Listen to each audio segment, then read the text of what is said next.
ஓம் சாந்தி. இன்றைய முரளி 18 ஜூன் 2025. பாப்தாதா மதுபன். இனிய குழந்தைகளே, இந்த ருத்ர ஞான யாகத்தை சுயம் ருத்ர பகவான் படைத்து இருக்கிறார். இதில் நீங்கள் உங்கள் எல்லாவற்றையும் அர்ப்பணம் செய்யுங்கள். ஏனென்றால் இப்போது வீட்டிற்கு போக வேண்டும். கேள்வி: சங்கம யுகத்தில் எந்த ஒரு அதிசய விளையாட்டு நடக்கிறது? பதில்: பகவானால் படைக்கப்பட்ட யாகத்தில் தான் அசுரர்களின் தடை ஏற்படுகிறது. சங்கம யுகத்தால் தான் இந்த அதிசய விளையாட்டு நடக்கிறது. அப்படிப்பட்ட யாகம் பிறகு முழு கல்பத்திலும் படைக்கப்படுவது இல்லை. சுயராஜ்யத்தை பெறுவதற்கு இந்த ராஜவ அஸ்வமேத யாகம் நடத்தப்படுகிறது. இதில் தான் தடை ஏற்படுகிறது. ஓம் சாந்தி. நீங்கள் எங்கே அமர்ந்து இருக்கிறீர்கள்? இதை பள்ளிக்கூடம் அல்லது பல்கலைக்கழகம் என்றும் சொல்லலாம். இது விஸ்வ வித்யாலயம். இதற்கு ஈஸ்வரிய கிளைகள் இருக்கின்றன. தந்தை மிகப்பெரிய பல்கலைக்கழகத்தை திறந்து இருக்கிறார். சாஸ்திரங்களில் ருத்ர ஞானம் என பெயர் வைத்திருக்கிறார்கள். இந்த நேரம் சிவபாபா இந்த பாடசாலை, அதாவது பல்கலைக்கழகத்தை திறந்து இருப்பது உங்களுக்கு தெரியும். மிக உயர்ந்த தந்தை கற்பிக்கிறார். பகவான் நமக்கு கற்பிப்பது குழந்தைகளின் புத்தியில் நினைவில் இருக்க வேண்டும். அவரது இந்த யாகம் படைக்கப்பட்டு இருக்கிறது. இதன் பெயரும் பிரசித்தமானது. ராஜவ அஸ்வமேத ருத்ர ஞான யாகம். ராஜவ என்றால் சுயராஜ்யத்திற்காக என அர்த்தம். அஸ்வமேதே என்றால் கண்ணில் பார்ப்பதற்கு தெரியும். எல்லாவற்றையும் சுவாகா செய்கிறீர்கள். சரீரமும் சுவாகா ஆகிறது. ஆத்மா சுவாகா ஆக முடியாது. எல்லா சரீரங்களும் சுவாகா ஆகிவிடும். மீதமுள்ள ஆத்மாக்கள் திரும்ப பறந்து செல்லும். இது சங்கம யுகம். அதிக ஆத்மாக்கள் பறக்கும், மற்றபடி சரீரங்கள் அழியும். இவையெல்லாம் நாடகம். நீங்கள் நாடகத்தின் வசத்தில் நடந்து கொண்டு இருக்கிறீர்கள். நான் ராஜவ யாகத்தை படைத்திருக்கிறேன் என்று தந்தை சொல்கிறார். இதுவும் நாடக திட்டப்படி படைக்கப்பட்டு இருக்கிறது. நான் யாகத்தை படைத்தேன் என்று சொல்ல முடியாது. நாடக திட்டப்படி குழந்தைகள் உங்களுக்கு கற்பிக்க கல்ப முன்னர் போலவே ஞான யாகம் படைக்கப்பட்டு இருக்கிறது. நான் படைத்தேன் என்பதிலும் அர்த்தம் வருவது இல்லை. நாடக திட்டப்படி படைக்கப்படுகிறது. ஒவ்வொரு கல்பமும் படைக்கப்படுகிறது. இந்த நாடகம் முன்னரே உருவாக்கப்பட்டது. நாடக திட்டப்படி ஒரே முறை யாகம் படைக்கப்படுகிறது. இது ஒன்றும் புதிய விஷயம் இல்லை. உண்மையாகவே 5000 வருடங்களுக்கு முன்னால் சத்தியுகம் இருந்தது. சக்கரம் மீண்டும் ரிபீட் ஆவது இப்போது குழந்தைகள் புத்தியில் அமர்ந்து இருக்கிறது. மீண்டும் புது உலகம் ஸ்தாபிக்கப்படுகிறது. நீங்கள் புது உலகில் சுயராஜ்யம் பெறுவதற்கு படித்து கொண்டு இருக்கிறீர்கள். நிச்சயம் பவித்திரமாக மாற வேண்டும். யார் நாடகப்படி கல்பம் முன்னர் ஆனார்களோ அவர்களே இப்போதும் ஆவார்கள், இப்போதும் ஆகிறார்கள். சாட்சியாக இருந்த நாடகத்தை பார்க்க வேண்டி இருக்கிறது. பிறகு முயற்சியும் செய்ய வேண்டி இருக்கிறது. குழந்தைகளுக்கு வழியும் சொல்ல வேண்டும். முக்கிய விஷயம் பவித்திரம். வாருங்கள், எங்களை பவித்திரமாக்கி இந்த சீச்சி உலகிலிருந்து அழைத்து செல்லுங்கள் என்று தந்தை அழைக்கிறார்கள். வீட்டிற்கு அழைத்து செல்லவே தந்தை வந்திருக்கிறார். குழந்தைகளுக்கு அதிக பாயிண்டுகள் கொடுக்கப்படுகின்றன. இருந்தும் மன்மனா பவ என்பதை தந்தை முக்கிய விஷயமாக சொல்கிறார். தூய்மையாவதற்காக தந்தையை நினைவு செய்ய வேண்டும் என்பதை மறக்கக்கூடாது. எவ்வளவு நினைவு செய்வீர்களோ அவ்வளவு நன்மை ஏற்படும். சாட் வைக்க வேண்டும். இல்லை என்றால் கடைசியில் பெயில் ஆவீர்கள். நாமே சதோ பிரதானமாக இருந்தோம். நம்பர்வார் முயற்சிக்கு தக்கபடி யார் உயர்ந்தவர் ஆகிறார்களோ அவர்கள் அதிக முயற்சியும் செய்ய வேண்டும் என்பதை குழந்தைகள் புரிந்திருக்கிறீர்கள். நினைவில் இருக்க வேண்டும். கொஞ்ச நாட்களே மீதம் இருக்கின்றன. பிறகு சுகத்தின் நாட்கள் வரும் என்பதை புரிந்திருக்கிறீர்கள். உண்மையில் நமது அளவற்ற சுகமான நாட்கள் வரப்போகின்றன. தந்தை ஒருமுறை மட்டுமே வருகிறார். துக்கதாமத்தை அழித்துவிட்டு தமது சுகதாமத்திற்கு அழைத்து செல்கிறார். இப்பொழுது நாம் ஈஸ்வரிய குடும்பத்தில் இருக்கிறோம். பிறகு தெய்வீக குடும்பத்திற்கு செல்வோம் என்பது குழந்தைகள் உங்களுக்கு தெரியும். இந்த சங்கம யுகமே உயர்ந்த புருஷோத்தமர் ஆவதற்கான யுகம் என்பது இந்த நேர புகழ். நமக்கு எல்லையற்ற தந்தை கற்பிப்பது குழந்தைகள் உங்களுக்கு தெரியும். போக போக சன்னியாசி மனிதர்களும் ஏற்றுக்கொள்வார்கள். அந்த நேரமும் வரும். இப்போது உங்கள் பிரபாவம் அவ்வளவு வெளிப்பட முடியாது. இப்போது ராஜஸ்தானி ஸ்தாபனை ஆகி கொண்டு இருக்கிறது. இன்னும் நேரம் இருக்கிறது. கடைசியில் இந்த சன்னியாசிகள் போன்றோரும் வந்து புரிந்து கொள்வார்கள். சிருஷ்டி சக்கரம் எப்படி சுற்றுகிறது என்ற ஞானம் யாரிடமும் இல்லை. பவித்திரத்தில் எவ்வளவு தடை ஏற்படுகிறது என்பதும் குழந்தைகளுக்கு தெரியும். அபலைகள் மீது கொடுமைகள் நடக்கின்றன. திரௌபதி அழைத்தார்தானே. உண்மையில் நீங்கள் எல்லோரும் திரௌபதிகள், சீதைகள், பார்வதிகள். நினைவில் இருப்பதன் மூலம் அபலைகளும் கூனிகளும் தந்தையிடமிருந்து ஆஸ்தி பெறுகிறார்கள். நினைவில் இருக்க முடியும் தானே? பகவான் வந்து யாகத்தை படைத்தார். இதில் எத்தனை தடை ஏற்படுகின்றன. இப்போதும் தடை ஏற்பட்டு கொண்டு இருக்கிறது. குமாரிகளை கட்டாயப்படுத்தி திருமணம் செய்கிறார்கள். இல்லை என்றால் அடித்து விரட்டுகிறார்கள். அதனால் பதித்த பாவனரே வாருங்கள் என்று அழைக்கிறார்கள். அப்போது அவருக்கு நிச்சயம் ரதம் தேவை, அதில் வந்து தூய்மையாக்குவார். கங்கை நீரால் தூய்மையாக மாட்டீர்கள், தந்தையே வந்து தூய்மையாக்கி தூய்மையான உலகிற்கு அதிபராக்குகிறார். இந்த பதித்த உலகின் அழிவு முன்னால் நிற்பதை நீங்கள் பார்க்கிறீர்கள். நாம் ஏன் பாபாவினுடையவராக கூடாது, சுவாக ஆகக்கூடாது? எப்படி சுவாக ஆவது, எப்படி டிரான்ஸ்பர் ஆவது என்று கேட்கிறார்கள்.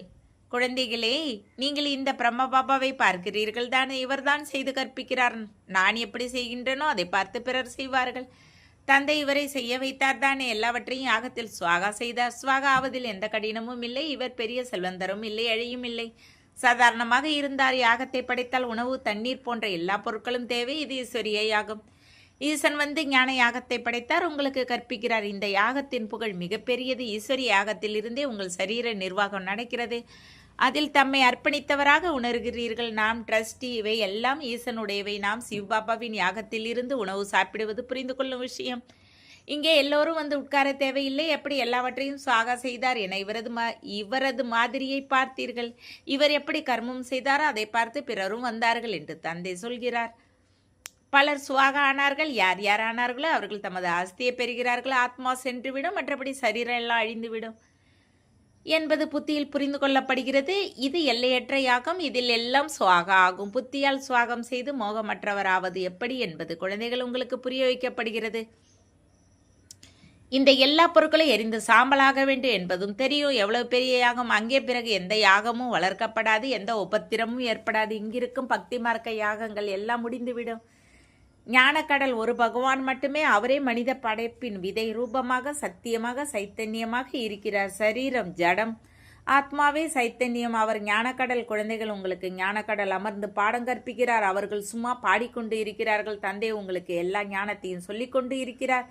ஞானம் ஒன்றும் அதிகமாக இல்லை. உலக சக்கரை எப்படி சுற்றுகிறது என்பதை மட்டும் புரிய வைக்க வேண்டும். இங்கே தந்தை உங்களுக்கு தானே கற்பிக்கிறார். சாதாரண உடலில் பிரவேசமாகிறேன் என்று சொல்கிறார். பாகிரதனும் பிரசித்தமாக இருக்கிறார். அவர் நிச்சயம் மனிதராகவே இருப்பார். அவருக்குள் தந்தை வருவார். அவருக்கு சிவன் என்ற ஒரு பெயர் மட்டுமே தொடர்ந்து வருகிறது. மற்ற எல்லோருக்கும் பெயர் மாறுகிறது. இவரது பெயர் மாறுவதில்லை. மற்றபடி பக்தியில் அவருக்கு அநேக பெயர்களை வைத்திருக்கிறார்கள். இங்கே சிவபாபா என்ற பெயர் மட்டுமே இருக்கிறது. சிவனை நன்மை செய்பவர் என்று சொல்கிறார்கள். பகவானே வந்து புது உலக சொர்க்கத்தை ஸ்தாபனை செய்கிறார். அதனால் கல்யாண்காரியாக இருக்கிறார். பாரதத்தில் சொர்க்கம் இருந்தது உங்களுக்கு தெரியும். இப்போது நரகமாக இருக்கிறது.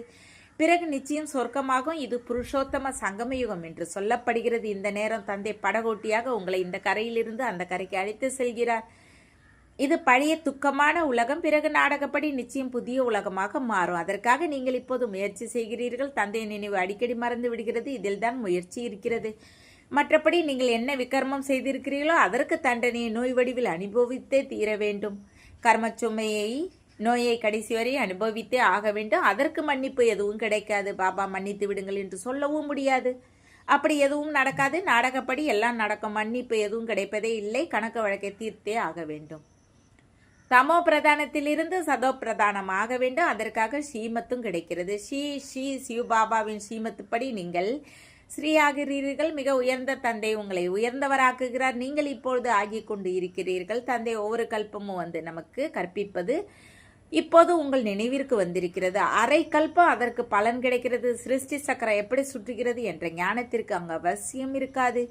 இந்த சிருஷ்டி சக்கரம் எப்படி சுட்டுகிறது என்பதை ஒவ்வொரு கல்பமும் ஒரே ஒரு முறை வந்து சொல்கிறார். படிப்பதும் பவித்திரமாவதும் உங்கள் வேலை. யோகத்தில் இருக்க வேண்டும். பாபாவினுடையவரான பிறகு பவித்திரமாக மாறவில்லை என்றால் 100 மடங்கு தண்டனை கிடைக்கும். பெயரும் கெடும். சத்குருவை நிந்தனை செய்பவர்கள் லட்சியத்தை அடைய முடியாது என்று பாடவும் செய்கிறார்கள். இவர் யார் என்பது மனிதர்களுக்கு தெரியாது. சத்திய தந்தையே சத்குருவாக, சத்திய டீச்சராக இருப்பார். அவர் உங்களுக்கு கற்பிக்கிறார். அவர் உண்மையான சத்குரு. தந்தை எப்படி ஞான கடலாக இருக்கிறாரோ அப்படி நீங்களும் ஞான கடலாக இருக்கிறீர்கள். தந்தை எல்லா ஞானத்தையும் கொடுத்து விட்டார். கல்ப முன்னர் யார் எவ்வளவு தாரணை செய்தாரோ அவ்வளவே தாரணை செய்வார். முயற்சி செய்ய வேண்டும். செயல் இல்லாமல் யாரும் இருக்க முடியாது. எவ்வளவு அடியோகத்தை செய்கிறார்கள், அதுவும் கர்மம் தானே. வயிறு வளர்க்க இதுவும் ஒரு தொழில். பயிர் கிடைக்கிறது, நிறைய பைசா கிடைக்கிறது. நீரின் மீதும் நெருப்பின் மீதும் நடக்கிறார்கள். பறக்க மட்டும் முடிவதில்லை. அதற்கு பெட்ரோல் போன்றவை தேவைப்படுகிறது. ஆனால் அவற்றால் எந்த பலனும் இல்லை, தூய்மையாவதில்லை. விஞ்ஞானிகளும் போட்டியில் இருக்கிறார்கள். அவர்களுடையது அறிவியல் போட்டி, உங்களுடையது அமைதி போட்டி. எல்லோரும் அமைதி வேண்டும் என்றே கேட்கிறார்கள். அமைதி உங்கள் சுயதர்மம் என்று தந்தை சொல்கிறார். தன்னை ஆத்மா என உணருங்கள். நமது வீடு சாந்தி தாமத்திற்கு போக வேண்டும். இது துக்கத்தாமம். நாம் சாந்தி தாமத்தில் இருந்து பிறகு சுகதாமத்திற்கு வருவோம். இந்த துக்கதாமம் அழிய வேண்டும். இதை நீங்கள் நன்றாக தாரணை செய்து பிறரையும் தாரணை செய்ய வைக்க வேண்டும். இன்னும் சில நாட்களே மீதம் இருக்கின்றன. அந்த படிப்பை படித்த பிறகு சரீர நிர்வாகத்திற்காக தலையில் முட்டிக்கொள்ள வேண்டியிருக்கிறது. தாம் எந்த படிப்பை படிக்க வேண்டும் என்பதை பாக்கியசாலி குழந்தைகள் உடனே நிர்ணயம் செய்வார்கள். அந்த படிப்பால் என்ன கிடைக்கிறது, இந்த படிப்பால் என்ன கிடைக்கிறது, இந்த படிப்பால் 21 பிறவிகளுக்கு பலன் உருவாகுகிறது. அதனால் நாம் எந்த படிப்பை படிக்க வேண்டும் என எண்ணி பார்க்க வேண்டும். யாருக்கு எல்லையற்ற தந்தையிடமிருந்து ஆஸ்தி பெற வேண்டுமோ அவர் எல்லையற்ற படிப்பில் ஈடுபடுவார். எனினும் நாடக திட்டப்படி ஒருவருடைய பாக்கியத்தில் இல்லை என்றால் அந்த படிப்பை கெட்டியாக பிடித்து கொள்வார். இந்த படிப்பை படிக்க மாட்டார், நேரம் கிடைக்கவில்லை என்று சொல்வார். எந்த ஞானம் நல்லது என்று தந்தை கேட்கிறார். அந்த படிப்பால் என்ன கிடைக்கும், இந்த படிப்பால் என்ன கிடைக்கும், பாபா உலக படிப்பால் என்ன கிடைக்கும். ஏதோ கொஞ்சம் சம்பாதித்தோம் என்று சொல்கிறார்கள். இங்கோ பகவான் கற்பிக்கிறார், நாம் படித்து அரச பதவி பெற வேண்டும். அதனால் அதிக கவனம் எந்த விஷயத்திற்கு கொடுக்க வேண்டும். பாபா நாங்கள் அந்த கோர்ஸ் முடிந்த பிறகு வருகிறோம் என்று சிலர் சொல்கிறார்கள். அப்போது இவர் தலையெழுத்தில் இல்லை என்பதை தந்தை புரிந்து கொள்கிறார். என்ன நடக்குமோ அதை அப்போது பார்க்கலாம். சரீரத்தில் எந்த நம்பிக்கையும் இல்லை என நினைக்கிறார்கள். அப்படியானால் உண்மையான வருமானத்தை சம்பாதிக்க வேண்டும். யாருடைய பாக்கியத்தில் இருக்குமோ அவரே தனது பாக்கியத்தை எழுப்புவார். முழு வேகத்தில் ஈடுபட வேண்டும். நாம் பாபாவிடமிருந்து ஆஸ்தி பெற்றே ஆக வேண்டும். எல்லையற்ற தந்தை நமக்கு ராஜ்யத்தை தரும்போது இந்த கடைசி பிறவியில் நாம் ஏன் தூய்மையாக இருக்கக்கூடாது? இவ்வளவு அதிகமான குழந்தைகள் பவித்திரமாக இருக்கிறார்கள். பொய் ஒன்றும் சொல்லவில்லை. எல்லோரும் முயற்சி செய்கிறார்கள், படிக்கிறார்கள், இருந்தும் நம்ப மறுக்கிறார்கள். எப்போது பழைய உலகை புதியதாக மாற்ற வேண்டுமோ அப்போதே எல்லையற்ற தந்தை வருகிறார். பழைய உலகின் அழிவு முன்னால் நிற்கிறது. இது மிக தெளிவாக இருக்கிறது. நேரமும் உண்மையில் அதேதான். அநேக தர்மங்களும் இருக்கின்றன. சத்தியுகத்தில் ஒரு தர்மம் மட்டுமே இருக்கும். இதுவும் உங்கள் புத்தியில் இருக்கிறது. உங்களிலும் சிலருக்கு இன்னும் நம்பிக்கை வந்து கொண்டே இருக்கிறது. அரே, நம்பிக்கை ஏற்படுவதற்கு நேரம் பிடிக்குமா என்ன? சரீரத்தின் மீதும் எந்த நம்பிக்கை இல்லை. கொஞ்சம் கூட வாய்ப்பை இழக்கக்கூடாது. யாருடைய தலையெழுத்தில் இருக்காதோ அவரது புத்தியில் கொஞ்சம் கூட வராது. நல்லது. இனிமேலும் இனிமையான காணாமல் போய் கண்டெடுக்கப்பட்ட செல்ல குழந்தைகளுக்கு தாய் தந்தை பாப் தாதாவின் அன்பு நினைவுகளும் காலை வணக்கம். ஆன்மீக குழந்தைகளுக்கு ஆன்மீக தந்தை நமஸ்காரம். ஆன்மீக தந்தைக்கு ஆன்மீக குழந்தைகளின் அன்பு நினைவுகள் மற்றும் நமஸ்காரம். தாரணைக்கான முக்கிய சாரம் 1. உண்மையான வருமானத்தை சம்பாதித்து 21 பிறவிகளுக்கு தனது பாக்கியத்தை உருவாக்க வேண்டும். சரீரத்தின் மீது எந்த நம்பிக்கையும் இல்லை. ஆகையால் எந்த சிறு வாய்ப்பையும் நழுவ விடக்கூடாது. 2. மோகமற்றவராகி தமது அனைத்தையும் ருத்ர யாகத்தில் சுவாக செய்ய வேண்டும். தம்மை அர்ப்பணித்து ட்ரஸ்டியாக பராமரிக்க வேண்டும். சாக்கார பிரம்மா தந்தையை பின்பற்ற வேண்டும். வரதானம். ஈஸ்வரிய போதை மூலமாக பழைய உலகை மறக்கும் அனைத்து பிராப்திகளும் நிறைந்தவர் ஆகுக. அந்த போதை எப்படி அனைத்தையும் மறக்க வைக்கிறதோ அப்படி இந்த ஈஸ்வரிய போதை துக்கமான உலகை எளிதில் மறக்க வைக்கிறது. அந்த போதையில் அதிக நஷ்டம் ஏற்படுகிறது. அதிகமாக குடிப்பவர் அழிந்து போவார். ஆனால் இந்த போதை அழியாதவராக மாற்றுகிறது.